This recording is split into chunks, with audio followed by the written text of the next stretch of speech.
ప్రభు నామములో మీకు అందరికీ హృదయపూర్వకమైన వందనాలు తెలియజేస్తూ ఉన్నాను.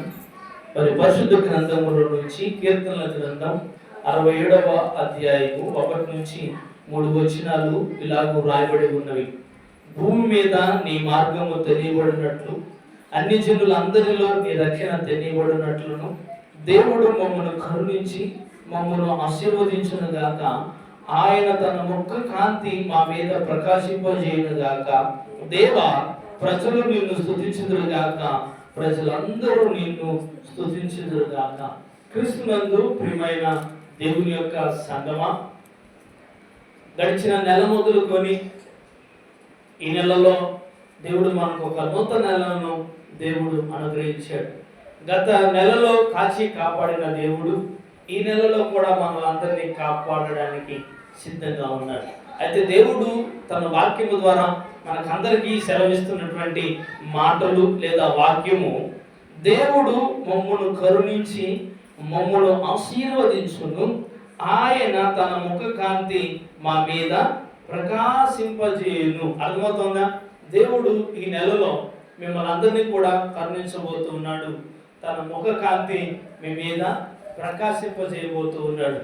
దేవుడు మీకు ఇస్తున్నటువంటి ఆశీర్వాదము ఈ నెలలో దేవుడు మిమ్మల్ని ఆశీర్వదించబోతూ ఉన్నాడు. అందుకే ఈరోజు వాక్య భాగముగా దేవుని ఆశీర్వాదము ప్రజలు పొందుకోవాలి, దేవుని యొక్క ఆశీర్వాదమును ప్రజలు పొందుకోవాలి. అందుకే దేవుడు అంటూ ఉన్నాడు, దేవుడు మమ్మును కరుణించి తన ముఖ కాంతిని ప్రకాశింపజేస్తాడు.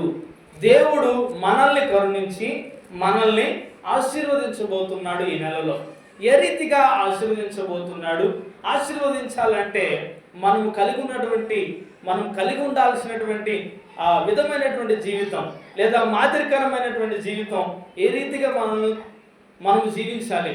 దేవుడు మనల్ని కరుణించి ఆశీర్వదించాలంటే, దేవుడు తన ముఖ కాంతిని మన మీద ప్రకాశింపజేయాలంటే ఏ రీతిగా మనము దేవునిలో ఉండాలి, ఏ రీతిగా దేవుని రక్షణలో మనం నడవాలన్నది ఈరోజు దేవుడు మనకందరికీ కూడా తెలియజేస్తా ఉన్నాడు. చూడండి, లేఖన భాగంలో మనం జ్ఞాపకం చేసుకున్నట్లయితే కీర్తనల గ్రంథం 67వ అధ్యాయము 6-7 వచనంలో కూడా ఆ మాట రాస్తున్నాడు. చూడండి, అప్పుడు భూమి దాని ఫలమునిచ్చును, దేవుడు మా దేవుడు మమ్మల్ని ఆశీర్వదించును, దేవుడు మమ్మల్ని దీవించును, భూదిగంత నివాసులందరూ ఆయన యందు భయభక్తులు నిలుపుదురు. సరండి, భూమి అందున్న ప్రతి మానవుడు ఆశీర్వదింపబడాలంటే, భూమి మీద ఉన్న ప్రతి కుటుంబము ఆశీర్వదింపబడాలంటే దేవుని యందు భయభక్తులు కలిగిన కుటుంబముగా ఉండాలి. దేవుని యందు భయము భక్తులు నేర్చినటువంటి కుటుంబముగా ఉన్నప్పుడు దేవుడే మిమ్మల్ని ఆశీర్వదిస్తాడు. మనుషులు ఆశీర్వాదం కొంతకాలమే ఉంటుంది, మనుషులు సహాయం చేస్తే నీకు కొంతకాలమే నిలబడుతుంది. కానీ దేవుడు గనుక నీకు సహాయము చేస్తే, దేవుడు గనుక నీకు సహాయము అనుగ్రహిస్తే, దేవుడు గనుక నిన్ను ఆశీర్వదిస్తే, దేవుడు గనుక నిన్ను కరుణిస్తే అది యుగ యుగములకు ఆశీర్వాదము నిలవబడుతూ ఉంది. అది శాశ్వతముగా నీ మధ్య ఉంటుతూ ఉంది. అర్థమవుతుందా? దేవుడు దానిని శాశ్వతంగా నీ కుటుంబంలో దానిని నిలబెట్టుకుంటాడు. అందుకే బైబిల్ గ్రంథంలో మనం సెలవిస్తా ఉంది, ఈ శాశ్వతమైనటువంటి ఆశీర్వాదము ఆయన యందు భయభక్తులు కలిగి సంపాదించుకోవాలి. ఈ నెలంతా మీరు కూడా ఆయన యందు భయభక్తులు నిలిపినట్లయితే ఆయన మిమ్మల్ని కరుణించి ఆశీర్వదించబోతూ ఉన్నాడు. ఆయన యందు మనం ఏం కలిగి ఉండాలా? భయభక్తులు కలిగి ఉన్నట్లయితే మాటలోను, ప్రవర్తనలోను, పనిలోను, ఉద్యోగంలోను, జీవితంలోను, కుటుంబంలోను దేవుని యందు భయము భక్తి చాలా ఆశీర్వాదకరం, మనకు మన కుటుంబాలకి దీవెనకరం. అందుకే బైబిల్ గ్రంథంలో ఇంకా మనము చూసుకున్నట్లయితే దేవుడు అంటూ ఉన్నాడు. చూడండి, 1 సమూయేలు గ్రంథం 2వ అధ్యాయము 9వ వచనం చూడండి. 1 సమూయేలు గ్రంథం 2వ అధ్యాయము 9వ వచనంలో కూడా దేవుడు ఆ మాట రాస్తూ ఉన్నాడు. చూడండి, తన భక్తుల పాదములు త్రొట్టిల్లకుండా ఆయన వారిని కాపాడును, దుర్మార్గుల అంధకారమందు మాటున మనుగుదురు, బలము చేత ఎవడును జయము నొందుడు, యెహోవాతో వాదించువారు నాశనం అవుతారు. అర్థమవుతుందా? దేవుడు తన యందు భయభక్తులు గల వారిని ఏం చేస్తా ఉన్నాడు? కాపాడుతూ ఉన్నాడు, రక్షిస్తూ ఉన్నాడు. అందుకే దేవుడు సమూయేలు గ్రంథంలో రాస్తున్నటువంటి మాట ఏంటంటే, తన భక్తుల పాదములు త్రొట్టెల్లకుండా ఆయన వారిని కాపాడును, దుర్మార్గుల అంధకారమందు మాటు మనుగుదురు, బలము చేత ఎవడును జయమునందుడు, యెహోవాతో వాదించేవారు. నీ బలము చేత నువ్వు ఉన్నావేమో, నీ బలాన్ని నమ్ముకొని నువ్వు పరిగెడుతున్నావేమో, కానీ దేవుడు నీతో ఈరోజు చెప్తున్నాడు, నీ బలము కంటే దేవుని యందు భయభక్తులు కలిగి ఉండడం నీకు శ్రేష్టం, నీ జీవితానికి శ్రేయస్కరం. అందుకే తన యందు భయభక్తులు గల వారిని ఆయన నిత్యము కాపాడుతూ ఉన్నాడు, నిత్యము కరుణిస్తా ఉన్నాడు, నిత్యము వారిని ఆశీర్వదిస్తా ఉన్నాడు. అలాగే నువ్వు వాదించావనుకో, నువ్వే నాశనం అవుతావు. ఎవరితో వాదిస్తే? దైవజనులతో వాదించినా, దేవునితో వాదించినా నువ్వే నాశనం అవుతావు. అర్థమవుతుందా? నాశనాన్ని కొని తెచ్చుకోబాకు.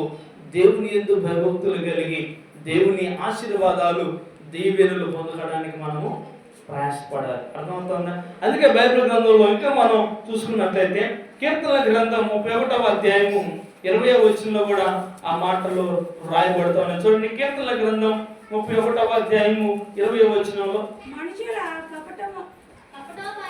మనుషులు కపటోపాయములు వారు విత్తకుండా నీ సన్నిధి చాటున వారిని దాచుచున్నావు, వాక్కు అహము మాన్పి వారిని గుడారంలో దాచుచున్నావు. అర్థమవుతుందా? చూడండి, కృష్ణనందు ప్రియమైన దేవుని యొక్క సంగమా, దేవుడు అంట మనుషుల కపటోపాయములు వారిని అంటకుండా నీ సన్నిధి చాటున వారిని దాచుచున్నావు. తన గుడారంలో నిన్ను ఎవరైనా నిన్ను నిందిస్తూ ఉంటే, ఎవరైనా నిన్ను అవమానపరుస్తూ ఉంటే, ఎవరైనా నిన్ను బాధ పెడుతూ ఉంటే, మనుషులలో నిన్ను ఇబ్బంది పెడతా ఉంటే, దేవుడు అంటున్నాడు మనుషుల నుంచి నిన్ను తప్పించి ఆయన సన్నిధిలో, ఆయన గుడారములో నిన్ను కాపాడుతూ ఉన్నాడు. మనుషుల యొక్క కపటోపాయములు అంటే మనుషుల యొక్క కుట్రలు, మనుషుల యొక్క శత్రువుల యొక్క కుట్రలు, శత్రువుల యొక్క బాధలు నిన్ను అంటకుండా దేవుని యొక్క సన్నిధానంలో ఆయన నిన్ను కాపాడుతూ ఉన్నాడు, ఆయన నిన్ను రక్షిస్తూ ఉన్నాడు. అందుకే దేవుడు అంటూ ఉన్నాడు, నువ్వు రక్షింపబడాలి అంటే, నువ్వు కాపాడబడాలి అంటే, మనుషులు పెడుతున్న ఇబ్బందుల నుంచి, మనుషులు పెడుతున్న అవమానాల నుంచి, మనుషులు నీ పైన చేస్తున్నటువంటి కపటోపాయముల నుంచి నువ్వు జాగ్రత్తగా ఉండాలంటే నువ్వు దేవుని గుడారంలో ఉండాలి, నువ్వు దేవుని సన్నిధానంలో ఉండాలి, దేవుని యందు భయము భక్తి కలిగి నువ్వు జీవించాలి.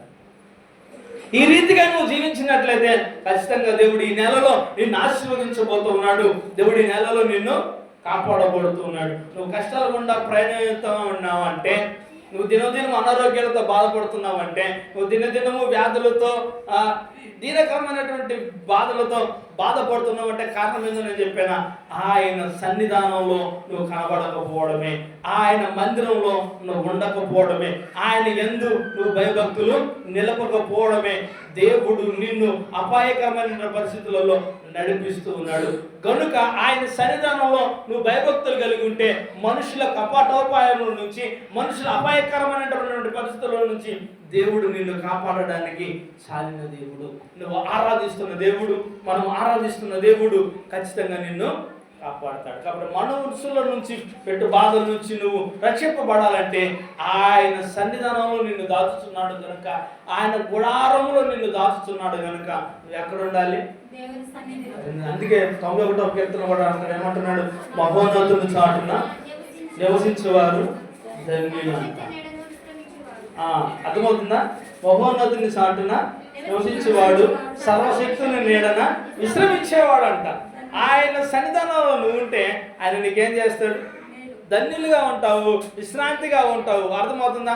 అందుకే దేవుని యందు నువ్వు భయభక్తులు కలిగి ఉండడం నేర్చుకో, దేవునిలో ఉండడానికి నేర్చుకో, దేవునితో సహవాసం నేర్చుకో. అర్థమవుతుందా?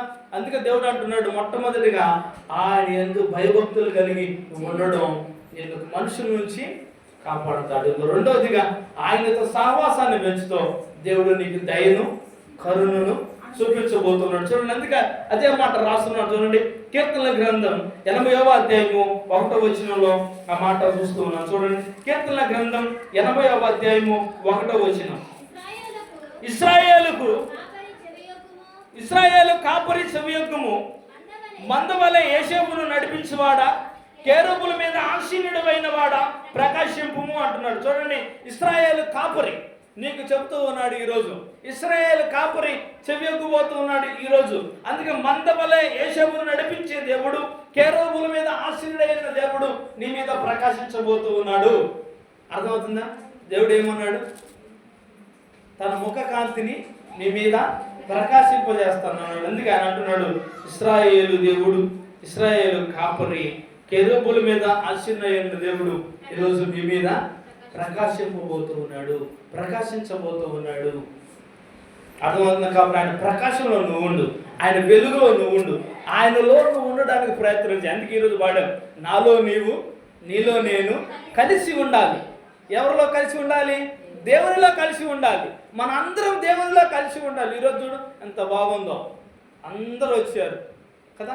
ఇలా అందరము దేవుని సన్నిధానంలో చేరి దేవుని ఆరాధించడం, దేవుడు మీ ముఖ కాంతిలో ఆనందాన్ని ఇస్తాడు, మీ ముఖ కాంతిలో ప్రకాశాన్ని ఇస్తాడు, మీ ముఖ కాంతిలో ఆనందాన్ని నువ్వు చూస్తావు.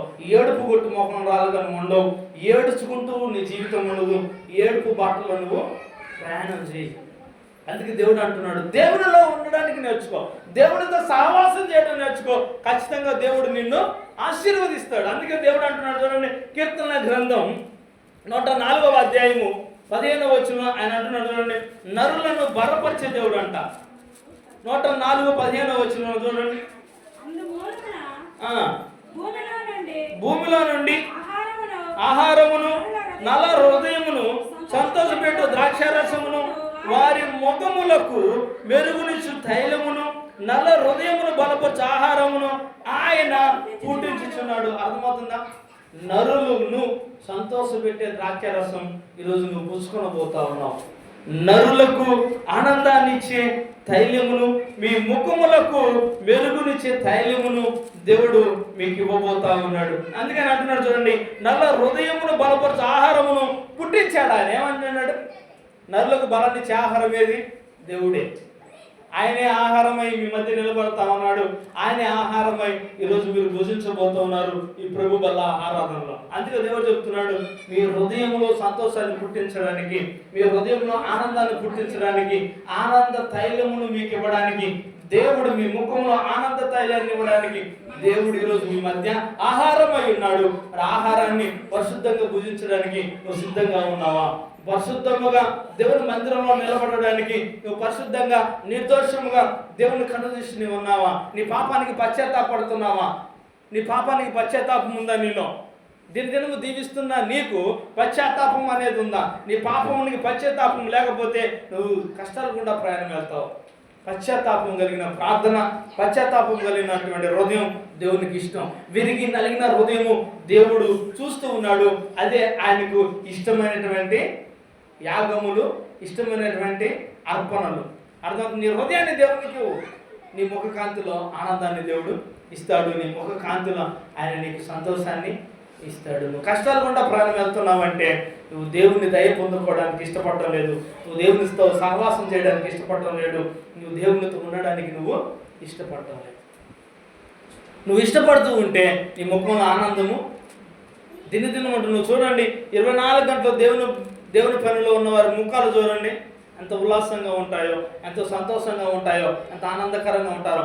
దేవుని పని చేస్తున్నప్పుడు చూడండి, దేవుని పనిలో ఉన్నప్పుడు చూడు, దేవుని వాక్యాన్ని చదువుతున్నప్పుడు చూడు, దేవుని ప్రార్థన చేస్తున్నప్పుడు చూడు, నీ ముఖంలో వచ్చే ఆనందం 1000 కోట్లు ఇచ్చిన నువ్వు సంపాదించుకోలేవు. అర్థమవుతుంది? నువ్వు 100 కోట్లు ఖర్చు పెట్టుకాక ఆనందాన్ని నువ్వు, హృదయానికి ఉల్లాసాన్ని, సంతోషాన్ని నువ్వు సంపాదించుకోలేవు. కానీ నిజమైన ఆనందం, నిజమైన సంతోషం ఎక్కడ ఉందా అంటే అది దేవుని సన్నిధానంలోనే ఉంది. మోసపోకు, దేవుడు ఎక్కిరింపబడడు. ఆయన సన్నిధిలో నువ్వు నిరంతరం ఉండడానికి ఇష్టపడు. ఆయన గుడారంలో నివాసము చేయడానికి ఇష్టపడినట్లయితే ఆయన నిన్నేం చేస్తా ఉన్నాడు? నిరంతరము కాపాడుతాడు. ఎవరి నుంచి కాపాడుతాడంట? మనుషుల యొక్క కపటోపాయముల నుంచి. అర్థమవుతుందా? సాతానుగాడు యొక్క బంధకాల నుంచి నిన్ను దేవుడు కాపాడి నీ హృదయంలో ఆనందాన్ని ఇచ్చి, నీ ముఖంలో సంతోషాన్ని ఇచ్చి ఆయన నిన్ను ఈ నెలంతా కూడా పోషించబోతున్నాడు. అందుకే నీ ముందు ఆనందాన్ని కలుగు చేసేటువంటి ద్రాక్షారసం ఇచ్చాడు. నీ ముఖంలో తైలము ఇచ్చేటువంటి ఆయన శరీరంలో నీ ముందు ఉంచాడు. దానిని పరిశుద్ధంగా స్వీకరిస్తే నీకు ఆశీర్వాదం. అయోగ్యంగా తీసుకుంటే నీకు నీ కుటుంబానికి శాపకరం, మరణ శిక్ష. జ్ఞాపకం ఉంచుకో. ప్రభు పేరిట ఈ మాట చెబుతున్నందుకు క్షమించాలి. దేవుని దగ్గర భయము భక్తి నిలపకపోతే, దేవుని దగ్గర భయము కలిగి నువ్వు నడుచుకోకపోతే నీ కుటుంబమే శాపగ్రస్తురాలుగా నిలబడతావు. మందిరాన్ని విడిస్తే, మందిరానికి రాకుండా ఉంటే, ఆయన సన్నిధానంలో నువ్వు నిలబడకపోతే నువ్వు నిజంగా శాపగ్రస్తురాలివి. ఎందుకు ఈ మాట చెప్తున్నానంటే, ఆయన గుడారంలో నిన్ను దాచుచున్నాడు. ఆయన సర్వశక్తుని నీడలో నిన్ను దాచాలని ఇష్టపడుతున్నాడు. ఆయన మందిరంలో నువ్వు ఉంటే కదా నిన్ను దేవుడు దాచి కాపాడేది. ఆయన మందిరంలో నువ్వు ఉండకుండా ఉంటే ఉంటావా? అర్థమవుతుందా? ప్రతి శుక్రవారం ఆరాధన జరుగుతూ ఉంది, ప్రతి ఆదివారం ఆరాధన జరుగుతూ ఉంది. మరి ఆదివారం ఆరాధనకి వస్తున్నారు కానీ శుక్రవారం ఏమైపోతుందో తెలియడం లేదు. 2, 3, 4 వస్తున్నారు. మరి మిగతా వారి పరిస్థితి ఏంటి? ఆశీర్వాదాలు వద్దా? దీవెనలు వద్దా? మీ కుటుంబంలో ఆనందం వద్దా? మీ ముఖంలో సంతోషం వద్దా? నేను అడుగుతున్నా, మీరు బాధపడినా పర్వాలేదు, మీరు ఆనందపడాలని, మీ ముఖంలో ఆనందం చూడాలని దేవుడు ఇష్టపడుతున్నాడు. దేవుడు మిమ్మల్ని ఆశీర్వదించడానికి సిద్ధపడుతున్నారు. మీకు మీరే ఆశీర్వాదాలను కాదనుకుని వెళ్తా ఉన్నారు. మీకు మీరే ఆ ఆశీర్వాదాలను, ఆయన ఇచ్చే బహుమతులను వద్దనుకొని వెళ్తా ఉన్నారు. దీనిలో నా తప్పు లేదు, దైవజనుల తప్పే లేదు.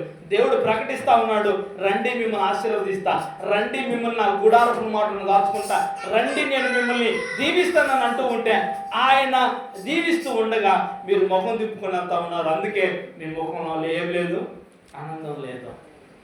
అందుకే రెండోదిగా నువ్వు ఎవరితో సహవాసంగా ఉండాలి? దేవునితో సహవాసంగా ఉండాలి. ఇక మూడవదిగా ప్రేమగా నీతో తెలియజేస్తున్నది ఏంటంటే, చూడండి, శాశ్వతమైనటువంటి ఆశీర్వాదం ఆయన ఇస్తా ఉన్నాడు. కీర్తనల గ్రంథం 42వ అధ్యాయము, కీర్తనల గ్రంథం 21వ అధ్యాయము 6వ వచనం చూస్తారా? త్వరగా, సమయం లేదు, త్వరగా. కీర్తనల గ్రంథం 21వ అధ్యాయం 6వ వచనం. నిత్యము ఆశీర్వాద కారకుడుగా నుండినట్లు నీవు అతనిని నియమించి ఉన్నావు. నీ సన్నిధిని సంతోషంతో అతనిని ఉల్లసింపజేయుచున్నావు. అర్థమవుతుందా? నిత్యము ఆశీర్వాదం అంట. ఇదే ఆశీర్వాదం అంట, శాశ్వతమైన ఆశీర్వాదం. దావీదును దేవుడు శాశ్వతమైన ఆశీర్వాదానికి కార్పొడిగా ఇచ్చాడు. ఎందుకు అంటే నిత్యము ఆయన సన్నిధానంలో సంతోషం ఉంచాడు. ఆయన సన్నిధిని సంతోషంతో ఉల్లాసింపజేశాడు. ఎందుకంటే దేవుడు దావీదు దేవుని యందు భయభక్తులు నిలిపాడు కనుకే దేవుడు దావీదుని ఆశీర్వదించాడు. దేవుడు దావీదుని సన్నిధానంలో ఉన్నాడు కనుకనే దేవుడు దావీదుని ఏం చేశాడు? మరలా ఆశీర్వదించాడు. దావీదు బెత్షెబాతో పాపం చేసిన, బెత్షెబా భర్తని చంపించిన దేవుడు మరలా పశ్చాత్తాపడగా దావీదును కరుణించి దావీదు కుటుంబాన్ని దేవుడు ఆశీర్వదించాడు. నేను అదే చెప్తా, నువ్వు ఆశీర్వదింపబడాలంటే, నువ్వు దీవించబడాలంటే ఖచ్చితంగా దేవుని సన్నిధానంలో నువ్వు ఉండాలి, పశ్చాత్తాపడాలి. దేవుని దగ్గర పశ్చాత్తాపడడం నువ్వు నేర్చుకుంటే ఖచ్చితంగా దేవుడు నిన్ను ఆశీర్వదిస్తాడు. దావీదును ఆశీర్వదించిన దేవుడు అబ్రాహాము, ఇస్సాకు, యాకోబులను ఆశీర్వదించిన దేవుడు నిన్ను కూడా ఆశీర్వదిస్తాడు. మరి ఆయన సన్నిధానంలో శాశ్వతమైన ఆశీర్వాదాలు ఉన్నాయి. ఆయన సన్నిధానంలో నిత్యము నీకు దొరికేటువంటి దీవెనలు ఉన్నాయి. అవి పొందుకున్న వారు ధన్యులు, అవి సంపాదించుకున్న వారు దీవించబడతారు. సంపాదించుకున్న వారు పరలోకంలో నిత్యము దేవునితో సింహాసనాసీనులై నిత్యము సదాకాలం ఆయనతో కూడా ఉంటారు. అందుకే దావీదు అంటాడు చూడండి, కీర్తనల గ్రంథం 68వ అధ్యాయం 28, 29. కీర్తనల గ్రంథం 68వ అధ్యాయం 28, 29. నీ దేవుడు నీకు బలము కలుగా నియమించుచున్నాడు. దేవా, నీవు మా కొరకు చేసిన దానిని బలపరచుము. యెరూషలేములోని నీ ఆలయమును బట్టి రాజులు నీ యొద్దకు కానుకలు తెచ్చేదరు. అర్థమవుతుందంట, యెరూషలేములోనే ఆశీర్వాదం ఉందంట, యెరూషలేములోనే దీవెనలు ఉన్నాయి. మరి ఆశీర్వదింపబడినటువంటి మనము దేవుని దగ్గరికి ఏం తీసుకురావాలి? కానుకలు తీసుకురావాలి. ఒక రీతిగా నువ్వు ఆశీర్వదింపబడాలంటే దేవుని దగ్గరికి ఏం తీసుకురావాలి? ఆశీర్వదింపబడిన నీవు దేవునికి కానుకలు, అర్పణలు తీసుకురావాలి. ఇది ఇశ్రాయేలులకు నిత్యమైనటువంటి కట్టడ, నిత్యమైనటువంటి ఆజ్ఞ. యెరూషలేములో దేవాలయానికి ఇశ్రాయేల్ ప్రజలు వెళ్ళేటప్పుడు పొట్టి చేతులతో వెళ్ళరు. దేవుడు మనల్ని ఆశీర్వదించడానికి, దేవుడు ఇశ్రాయేల్ ప్రజల కుటుంబాలను ఆశీర్వదించడానికి వారు హృదయపూర్వకమైనటువంటి కానుకలు దేవునికి తీసుకెళ్తారు. బల్లారాధన తీసుకుంటుంటాం మనము దేవునికి హృదయపూర్వకమైనటువంటి కానుక చెల్లించాలి. మందిరంలో పరిచర్య జరగాలంటే, మందిరంలో పరిచర్య ఉండాలి అంటే దేవునికి మనం ఏం చెల్లించాలి? నిత్యము అర్పణలు, కానుకలు చెల్లించాలి. ఈ కానుకలు అనేవి దేవుని మందిర పరిచర్య కొరకు ఉపయోగించబడతాయి. అర్థమవుతుందా? మైకి చెడిపోతే ఎవరి వాళ్ళు బాగు చేసుకుంటారులే, నాకెందుకు అనుకోకూడదు. ఎవరు బాగు చేసుకోవాలి? మనమే బాగు చేసుకోవాలి. మందిరంలో పరిచర్య జరగాలంటే కానుకలు అవసరం. కాబట్టి దేవుని మందిరంలో మనం ఇచ్చేవారిగా ఉన్నప్పుడు దేవుడు కూడా మనల్ని ఇచ్చేవారిగా ఉంచుతారు. అర్థమైందా? ఇంకా ఒక మాట కూడా మీకు చెప్తున్నా, దేవుడు మీ మీద ఆశ్రయపడాలంట. మీరు చూడండి, రోమపత్రికలో 14వ అధ్యాయం 17వ వచనంలో,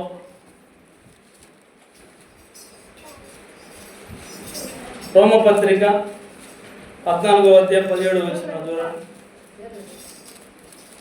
రోమపత్రిక, నీ సహోదరుడు, మీ రోమపత్రిక 14:17, దేవుని రాజ్యము భోజనమును పానమును కాదు కానీ నీతియు సమాధానము ఏమై ఉన్నదంట? పరిశుద్ధాత్మ అయి ఉన్నది. అర్థమవుతుందా? నిరంతరము అన్నపానములు కాదు కానీ, నిరంతరము దేవుడి రాజ్యం ఏందంట? నిరంతరము అన్నం తినేది కాదు కానీ, అన్నపానములు పుచ్చుకునేది కాదు కానీ, నీతియు న్యాయమును సమాధానమై ఉన్నదంట. అర్థం? దేవుడి రాజ్యం ఎలాంటిదంట? సమాధానము, సంతోషము. నిత్యము మనం ఏం చేస్తున్నామంటే ఈ గడపలో ఈ కడుపును నింపుకోవడానికి ప్రయాసపడతా ఉన్నాం. అవునండి, ప్రతి మానవుడు కడుపు నింపుకోవడానికే ప్రయాసపడతాడు. అన్నపానాలు పుచ్చుకోవడమే సంతోషకరం అనుకుంటాడు, అన్నపానాలు పుచ్చుకోవడమే ఆనందకరం అనుకుంటూ ఉంటాడు. కానీ దేవుడు చెప్తున్న మాట, దేవుడి రాజ్యం ఏదైనా ఉంటే అన్నపానాలు పుచ్చుకునేది కాదు, దేవునితో సహవాసం కలిగినది, దేవునితో సమాధాన పడేది, దేవునితో నిరంతరము ఉండేది. అందుకే సన్నిధానంలో దీవెనలు ఉన్నాయి. ఆ ఆశీర్వాదం మీరు పొందుకోవాలి. అందుకే దేవుడు మీకు ఇస్తున్నటువంటి ఆశీర్వాదం చూడండి. యోహాను సువార్త 14వ అధ్యాయము 27వ వచనం. యోహాను సువార్త 14వ అధ్యాయము 27వ వచనం.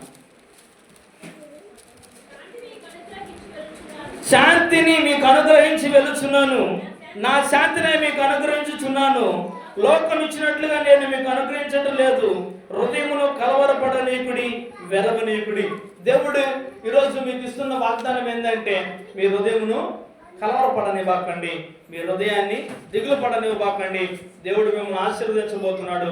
ఆయన శాంతిని మీకు ఇస్తూ ఉన్నాడు. నిరంతరం ఆయన సన్నిధానంలో ఉండడానికి ప్రయాసపడు. ఈరోజు ఈ నెలలో దేవుడు మీకు ఇస్తున్న వాగ్దానం ఏంటంటే, ఆయన సన్నిధానంలో మీరు భయభక్తులు నిలిపితే, ఆయన సన్నిధానంలో దేవునితో సహవాసం కలిగి ఉంటే, మీరు ఆయనతో కనుక ఉంటే ఆయన మిమ్మల్ని ఆశీర్వదించబోతూ ఉన్నాడు. ఆయన శాంతిని మీకు అనుగ్రహించబోతున్నాడు. శాశ్వతమైనటువంటి ఆశీర్వాదాలతో, శాశ్వతమైనటువంటి దీవెనతో మిమ్మల్ని దీవించబోతున్నాడు. మీ హృదయంలో కలత బాధపడకండి, మీ హృదయంలో దిగులు పడబోకండి. అందుకే ఆయన అంటున్నాడు చూడండి, 27వ కీర్తన 4వ వచనంలో,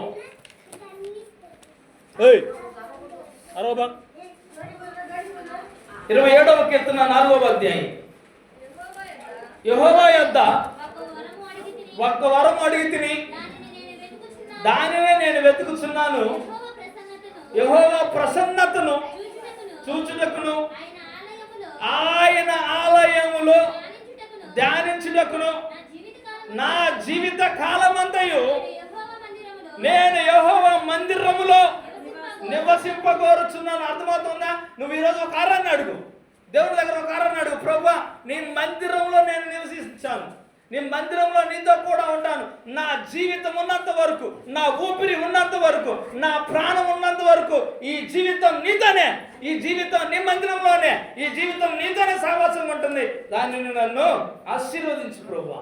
దావీదు అన్నాడు, నేను దేవుని దగ్గర ఒక వరం అడిగి తిని దానినే నేను వెతుకుతున్నాను. మరి ఈరోజు నిన్ను ఆశీర్వదింపబడాలంటే నువ్వు దేవుని మందిరంలో ఆయనతో పాటు నిరంతరము ఉన్నప్పుడు దేవుడు ఖచ్చితంగా నిన్ను ఆశీర్వదిస్తాడు.